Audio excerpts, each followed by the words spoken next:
Hey guys, it's MJ, and in this video we're going to be reading through chapter 1 of Genesis, verse 2. So in the previous video we said in the beginning God created the heavens and the earth, and feel free to watch that video if you haven't, because in this video we're jumping into the more challenging text of chapter 1 verse 2, which says, "Now the earth was without shape and empty, and darkness was over the surface of the watery deep. But the Spirit of God was moving over the surface of the water." Okay, this is quite tricky, because first of all, we're reading about the earth having, no shape and being empty and darkness, and it's confusing. So what we're going to do is take a step back, and I wanted to first look at the Islamic creation story and also the Babylonians. What is interesting with their stories is that we see heaven and earth are combined and they are split apart in both of these creation stories. And in Islam, there's a bunch of smoke that goes on. In Babylon, there's a battle between various gods. One of the gods is represented by salt water, which is what we're also going to be reading about here.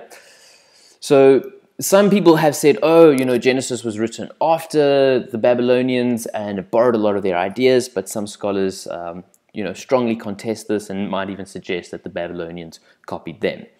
Needless to say, let's jump in and see what we can read.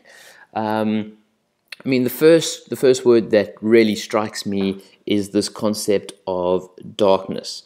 Later on in the Bible, we're going to see that light is good and darkness is seen as bad.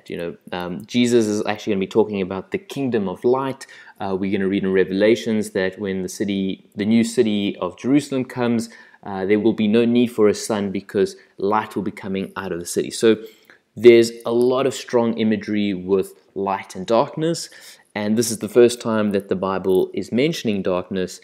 And one way to see it is that potentially the earth was very chaotic. There was a lot of going on, and it needed the Lord to intervene in order to make something out of it. The little scientist in me reads darkness and is thinking, is this something to do with dark matter? Although I'm not much of a scientist, as it's Let's not go too deep into that. But speaking about deep, we are reading that there was this watery deep, and that the Spirit of God was moving around it. Now, Spirit of God, there is an alternative translation that it just means mighty wind and was moving, so you could read this as, instead of the Spirit of God was moving, you could read it as there was this mighty wind blowing over the surface. A lot of scholars prefer to use the term Spirit of God just because of the way it's used later on in the Bible. It's got this theological connotations rather than just referring to a force of nature.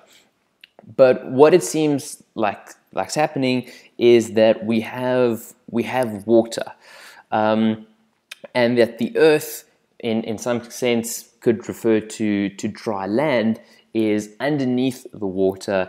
And it's God comes in, he's intervening, he's moving above it, and he's bringing the earth out of the water and forming the Pangea or the continents and something like that. And that's why we read, "Now the earth was without shape and empty," and this could refer to the fact that it was without shape because it was underwater, and the shape could refer to the continental outline, and empty in the sense that there was nothing growing on it. We're only going to be reading about the plants and the animals in the later days of creation. But very interesting thing to note that there was darkness in the beginning and that there was water in the beginning. And what's also really cool is to read about this physical action that God's doing. The Spirit of God is moving over the surface. Now, some people might say the Spirit of God, this is referring to one of the Trinity members, the Holy Spirit.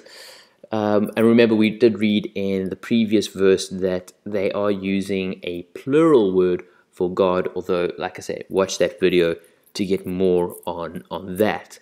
But yeah, it is tricky, because why I say it is tricky is that, you know, in science we learn that the sun is made first, and then, you know, the little planets start orbiting around it. You know, if the Earth is made first, what did it have to orbit around? And the sun, as we know, is the primary light source in our solar system. So it is confusing to read about an Earth with water in darkness, and it does seem to, you know, be contrary to what science is telling us. Of course, science does not like the 6-day creation. They prefer the, you know, it took millions and millions of years for the planet to form, and for animals to, you know, to evolve from a single cell, and all that type of stuff. So there is a big disagreement around the time frame, which we will address in a later video. But this is, for me, one of the challenging verses, is reading that the Earth was in existence before the sun. And it's only in our next video that we're going to be going through that said, God said, let there be light, and there was light. So we're going to be talking about that verse in the next video. But yeah, it's interesting to note that the Earth, according to the Genesis story, was created before the sun. Anyway, make sure you subscribe, and I'll see you for chapter 1, verse 3. Thanks, guys. Cheers.